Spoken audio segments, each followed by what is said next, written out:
Telangana Congress government ఎన్నికల్లో ఇచ్చిన హామీలో భాగంగా ఏవైతే పెన్షన్స్ ఈ 2000 నుంచి 4000 రూపాయల పెన్షన్ అంటే డబల్ చేస్తామని చెప్పారు ఈ చేయూత స్కీమ్ కింద. సో దాన్ని యాజ్ పర్ అఫీషియల్ డేటా ప్రకారం అయితే అమలు చేసినట్టు చూపిస్తుందండి. అంటే మే మంత్ నుంచే ఈ స్కీమ్ అమలైపోయినట్టుగా చూపిస్తుంది. మరి గ్రౌండ్ లెవెల్లో చూడాలి ఏ విధంగా ఇస్తున్నారని చెప్పేసి. సో ఏవైతే ఈ డబుల్ పెన్షన్ స్కీమ్ ఉందో 1వ తారీఖు నుంచి 7వ తారీఖు వరకు ఈ మధ్యలో డైరెక్ట్గా ఎవరైతే లబ్ధిదారులు ఉంటారో వాళ్ళ బ్యాంక్ అకౌంట్లోకి ట్రాన్స్ఫర్ చేస్తున్నట్టుగా అఫీషియల్ డేటా చెప్తుంది. అలాగే ప్రతి నెల 12,000 కోట్ల రూపాయలు ఈ పెన్షన్కి ఖర్చు అవుతున్నట్టుగా కూడా తెలపడం జరిగింది. సో ఇంకా ఎవరైనా సరే ఈ పెన్షన్స్కి అప్లికేషన్ పెట్టుకోవాలనుకుంటే ఈ మీ సేవలో పెట్టుకోవచ్చు అని కూడా గవర్నమెంట్ అనౌన్స్మెంట్ చేసిందండి. అలాగే ఎవరైతే ఇంతకుముందుకే ఈ యొక్క ప్రజాపాలనలో కానీ ఈ గ్రామ సభ మీటింగ్లో కానీ ఎవరైతే పెన్షన్ కావాలని దరఖాస్తు చేశారో ఆ దరఖాస్తులు అన్నిటి కూడా పరిశీలించి కూడా కొంతమందికి శాంక్షన్ చేసినట్టుగా చెప్తుంది.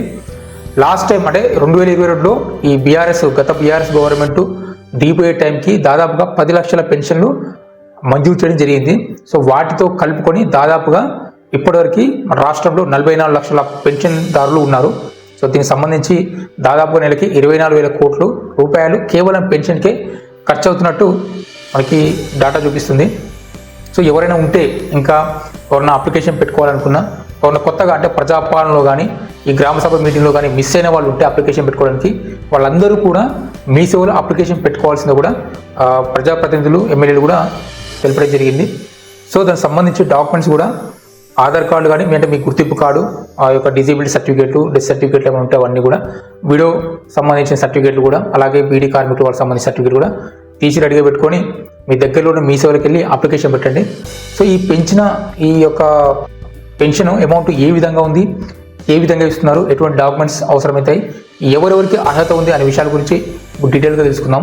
సో పెరిగిన పెన్షన్లు ఈ విధంగా ఉన్నాయి. వృద్ధులకి అంటే ఓల్డ్ ఏజ్ ఉన్న వాళ్ళకి 2016 నుంచి గత ప్రభుత్వం ఇచ్చింది కదా, ప్రస్తుతం మే నుంచి వాళ్ళందరికీ కూడా 4,016 రూపాయలు ఇస్తుందండి. అలాగే వితంతువులకి విడోస్ ఉంటారు కదా వాళ్ళకి 2,000 పెన్షన్ నుంచి 4,016 రూపాయల పెన్షన్ పెంచడం జరిగింది. అలాగే ఒంటరి మహిళలు ఎవరైతే ఉంటారో వాళ్ళకి కూడా 2016 నుంచి 4,016 రూపాయలు కూడా పెంచడం జరిగింది. చేనేత కార్మికులు ఎవరైతే ఉంటారో వాళ్ళకు కూడా పెన్షన్స్ ఇవ్వడం జరిగింది గత ప్రభుత్వం. సో దాన్నే కొనసాగింపుగా 2016 నుంచి 4,016 వరకు పెంచడం జరిగింది. అలాగే టాడీ టాపర్స్ ఉంటారు కదా, సో వాళ్ళకి కూడా 2016 నుంచి 4,016 రూపాయల వరకు పెంచడం జరిగింది. అలాగే బీడీ కార్మికులు ఎవరైతే ఉంటారో వాళ్ళకు కూడా 2016 నుంచి 4,016 రూపాయలు పెంచడం జరిగింది. ఎయిడ్స్ రోగులు ఎవరైతే ఉంటారో వాళ్ళకి కూడా అంటే ఎయిడ్స్ అండ్ హెచ్ఐవి ఉన్న వాళ్ళు కూడా వాళ్ళకి 2016 నుంచి 4,016 రూపాయల వరకు కూడా పెంచడం జరిగింది. అలాగే ఈ ఫైలేరియా రోగులు ఎవరైతే ఉంటారో వాళ్ళకందరికీ కూడా గత ప్రభుత్వం కొత్తగా పెన్షన్స్ కూడా ఇష్యూ చేయడం జరిగింది. సో అదే కొనసాగింపుగా వాళ్ళందరికీ కూడా మళ్ళీ 4,016 రూపాయలు ఇవ్వడం జరుగుతుంది. అలాగే డయాలిసిస్ రోగులు ఎవరైతే ఉంటారో అంటే కిడ్నీ పేషెంట్స్ వాళ్ళకు కూడా 2016 నుంచి ఈ మే నుంచి కూడా 4,016 రూపాయలు పెంచడం జరిగింది. అలాగే హ్యాండిక్యాప్డ్స్ ఎవరైతే ఉంటారంటే వాళ్ళకి 40% పైగా డిజేబిలిటీ ఉండాలి. అలాంటి వారందరికీ కూడా 3,016 రూపాయలు ఇవ్వడం జరిగింది. సో దాన్ని డబల్ చేస్తూ 6,016 రూపాయలు ఈ ప్రభుత్వం మే నుంచి ఇస్తుంది. అలాగే ఈ మొత్తం పెన్షన్దారుల సంఖ్య ఎంత అంటే 44 లక్షల మంది. దీనికి సంబంధించి బడ్జెట్ ప్రతి నెల 12,000 కోట్లు ఖర్చు అవుతుందని ప్రభుత్వం అంచనా. ఎందుకంటే ఈ డబల్ చేశారు కాబట్టి ఎంతమంది 12,000 కోట్లు ఉంటే ఇప్పుడు 12,000 కోట్లు పెంచడం జరిగింది. సో ఈ యొక్క ఏదైతే పెంచిన అమౌంట్ అవుతుందో ఇది ప్రతి నెల 1 నుంచి 7వ తేదీ మధ్య డైరెక్ట్గా అకౌంట్కి ట్రాన్స్ఫర్ చేస్తుందండి. యాజ్ పర్ అఫీషియల్ డేటా ప్రకారం అయితే ఆల్రెడీ ఇస్తున్నట్టే చెప్తున్నారు. సో మరి ఈ యొక్క అప్లికేషన్ అనేది ఇప్పుడు మీ సేవలో తీసుకుంటున్నట్టు తెలుస్తుంది. So as per official data ప్రకారం అయితే ఎవరైనా పెన్షన్ కోసం ఎదురు చూసే వాళ్ళు ఉంటే ఎవరెవరు అప్లికేషన్ పెట్టచ్చు అంటే దీనికి మరి తెలంగాణ వాసే ఉండాలి ఖచ్చితంగా. అలాగే తెల్ల రేషన్ కార్డు కలిగి ఉండాలి. అలా లేదా ఎకనామికల్లీ వీకర్ సెక్షన్ కుటుంబానికి చెందిన వారే ఉండాలి.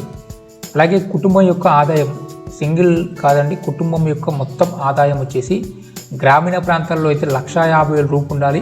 పట్టణ ప్రాంతాల్లో అయితే 2 లక్షలకి మించొద్దు. అంటే మెయిన్గా రేషన్ కార్డు ఉండాలి కంపల్సరీ. ఎందుకంటే రేషన్ కార్డు కూడా ఇదే ఆదాయ పరిమితి కాబట్టి రేషన్ కార్డు ఉన్న వాళ్ళకి అందరూ పెట్టుకోవచ్చు. అలాగే 4 ఎకరాల భూమి కంటే తక్కువ ఉన్నవాళ్ళు లేదా ప్లాటు ఇల్లు లేని వాళ్ళు వీళ్ళు కూడా అప్లికేషన్ పెట్టుకోవచ్చు అని ఇక్కడ ఇవ్వడం జరిగింది. వీలైతే అప్లికేషన్ పెట్టుకోండి, వస్తే మంచిది. తర్వాత ఇతర ప్రభుత్వ పెన్షన్ ఉద్యోగం లేకపోవడం అంటే జాబ్ లేని వాళ్ళు కూడా అప్లికేషన్ పెట్టుకోవచ్చు అని చెప్పడం జరిగింది. అంత సీన్లు ఎవరు ఇయ్యరు, కాకపోతే అట్లా పెట్టడం జరిగింది. ఓకే, అలాగే ప్రభుత్వ ప్రైవేటు ఉద్యోగులు, పెద్ద వ్యాపారాలు, 4-వీలర్ వాహనాలు ఉన్నవారు వీళ్ళందరూ కూడా అనర్హులు, వీళ్ళకి రాదు. ఓకే, సో కేటగిరీ వారీగా చూస్తే వృద్ధాప్య పెన్షన్ రావాలంటే ఇంత ముందుకు 55 సంవత్సరాలు ఉంటుండే, కానీ మళ్ళీ గవర్నమెంట్ 57 సంవత్సరాలు పెంచడం జరిగింది. లేదా వితంతువులు కనుక వాళ్ళు ఉంటే, భర్త కనుక మరణించి ఉంటే వాళ్ళు వయసు మాత్రం 18 ఏళ్ళు ఉండాలి. అలాగే ప్రూఫ్ ఉండాలి, విడో అని ప్రూఫ్ మాత్రం ఉండాలి, భర్తది డెత్ సర్టిఫికేట్ కూడా ఉండాలి. అలాగే వికలాంగులు చూసుకుంటే సదరన్ సర్టిఫికేట్ ఖచ్చితంగా ఉండాలి. ఓకే, ఆ సదరన్ సర్టిఫికేట్లో 40% పైగా డిసేబిలిటీ ఉండాలి. ఓకేనా, దీనికి ఆ ఏజ్తో సంబంధం లేదు, ఏ ఏజ్ వాళ్ళైనా సరే, అంటే 5 years అబౌవ్ ఉండాలి. 5 years నుంచి ఏ ఏజ్ వాళ్ళైనా సరే దీనికి పెన్షన్కి అర్హులే. అలాగే చేనేత, బీడీ అండ్ టాడీ కార్మికులు ఎవరైతే ఉంటారో వాళ్ళందరూ కూడా వాళ్ళకి సంబంధించిన సంఘం బోర్డు నుంచి ఒక సర్టిఫికేట్ తీసుకురావాలి ఈ వర్క్ చేస్తున్నట్టుగా. ఆ సర్టిఫికేట్ మాత్రం అప్లికేషన్లో జత చేయాల్సి ఉంటుంది. అలాగే ఈ ఎయిడ్స్ రోగులు, ఫైలేరియా, డయాలసిస్ ఎవరైతే ఉంటారో వాళ్ళకి హాస్పిటల్కి సంబంధించినటువంటి సర్టిఫికేట్లు ఇవ్వాల్సి ఉంటుంది. అలాగే గవర్నమెంట్కి సంబంధించిన స్పెషలైజేషన్ సర్టిఫికేట్ కూడా ఖచ్చితంగా ప్రొవైడ్ చేయాల్సి ఉంటుంది. సో డాక్యుమెంట్స్ విషయానికి వస్తే Aadhaar card compulsory, bank passbook, ఇది ఆధార్ కార్డు లింక్ ఉండాలండి. ఖచ్చితంగా మీకు పెన్షన్ రావాలంటే ఆధార్ కార్డుకి లింక్ ఉన్న బ్యాంకు మాత్రమే ఇవ్వాలి. వేరే అకౌంట్ కనుక ఇస్తే మీకు పెన్షన్ రావడం కష్టమవుతుంది. అలాగే రేషన్ కార్డు ఉండాలి. అలాగే ఏజ్ సంబంధించి కానీ, డెత్ సర్టిఫికేట్ కానీ, డిజేబుల్ సర్టిఫికేట్ కానీ, అంటే ఏ కేటగిరీ వాళ్ళకి ఆ కేటగిరీకి సంబంధించిన సర్టిఫికేట్లు ఇవ్వాలి. ఫోటోలు అండ్ సెల్ఫ్ డిక్లరేషన్ ఫామ్ ఉంటుంది, ఆ ఫామ్ కూడా నింపి మీ సేవలో సబ్మిట్ చేయాల్సి ఉంటుంది. దాని తర్వాత వెరిఫికేషన్కి వస్తారు. ఓకే, సో చూసారు కదా, ఇదండి. సో యాక్చువల్గా ఈ మొట్టమొదటిసారిగా మన రాష్ట్రంలో అంటే ఏపీ, తెలంగాణ ఉన్నప్పుడు రాష్ట్రంలో పెన్షన్ ఇచ్చింది కాంగ్రెస్ గవర్నమెంటే. అంటే అప్పుడు వైఎస్ రాజశేఖర రెడ్డి గారు ఉన్నప్పుడు మనిషికి 200 రూపాయల పెన్షన్ ఇవ్వడం జరిగింది. సో ఆ తర్వాత మన తెలంగాణ సపరేట్ అయిన తర్వాత, తెలంగాణ ప్రభుత్వం వచ్చిన తర్వాత 200 రూపాయలని డైరెక్ట్గా 1000 రూపాయలు, అంటే 1016 రూపాయలు పెంచడం జరిగింది ఫస్ట్ టర్మ్లో. అలాగే అదే పెన్షన్ని మళ్ళీ సెకండ్ టర్మ్కి వచ్చేసరికి 2016 రూపాయలు పెంచడం జరిగిందన్నమాట. సో దీన్ని దృష్టిలో పెట్టుకొని ఎన్నికల్లో, అంటే కాంగ్రెస్ గవర్నమెంట్, అంటే కాంగ్రెస్ పార్టీ ఎన్నికల్లో వాళ్ళు ఇచ్చిన హామీలో భాగంగా సో అది ఇప్పుడు అమలు చేసే దిశగా అడుగులు వేస్తుంది. కానీ రికార్డ్స్ ప్రకారం అయితే మాత్రం ఆల్రెడీ అమలైందని చూపిస్తుందండి. చూడాలి, చాలామందికి అయితే రావట్లేదు, కానీ రికార్డ్స్ ప్రకారం అయితే ఆల్రెడీ మే మంత్ నుంచి ఇస్తున్నట్టుగా చూపిస్తుంది.